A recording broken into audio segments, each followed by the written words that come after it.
Alright, so we're going to take a look at the Vernier Wireless Temperature Probes. Each school should have received 8 of them. This is a set of 4. To be able to use the wireless temperature probes, you'll need to have an iPad 3 or newer. They also work with Android devices and iPhones and iPod touches.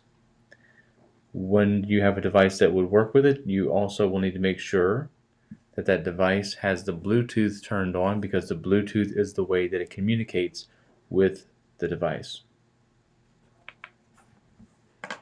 There is a free app called Go Wireless from Vernier. That is the app you'll use to connect to the device, and as you can tell, we have 4 here and they're all 4 connected. We did change their name. It's a really easy thing to do. You can change their name simply by connecting to one of them, going to the block that says name, and then changing the name so that you can have the actual name for the probe. When I touch the identify, it's going to flash the light on the one that is that particular probe, so I can make sure that I'm using the one I think I'm using.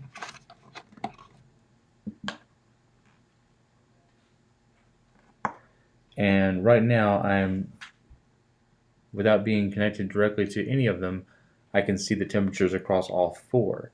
If you have 8, you'd be able to see across all 8. Once I connect to one of them by tapping that one, such as the one called Wireless Temperature 1,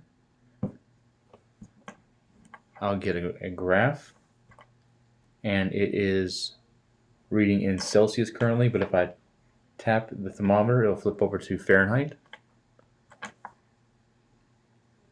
I have the ability to be able to collect data by choosing the collect button.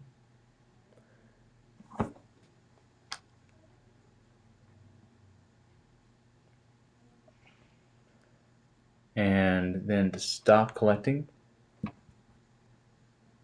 simply choose stop. The data that's in here can then be sent from this device via the school mail that's set up on our student machines to the teacher or to the students' email addresses.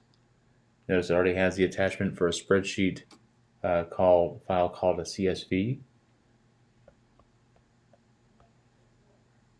And I just have to start typing my teacher's name.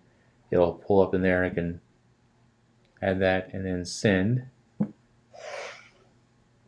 the link. Now it does not read in anything smaller than tenths of a degree.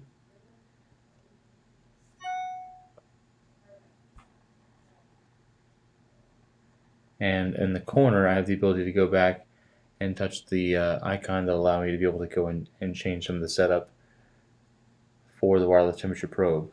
If all I want to do is find another, let me discard this information, I can go and see and switch to another probe like the number 4. Really quick, really easily. View that one, collect data from that particular probe.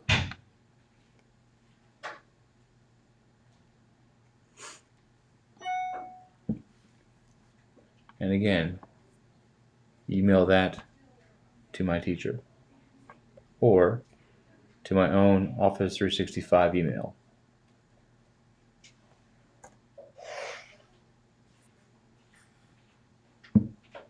And that's pretty much it. I mean, they're very simple, they're very easy to use, and that Bluetooth gives a nice 30-foot range, so I don't actually have to be sitting right beside the thing I'm measuring for.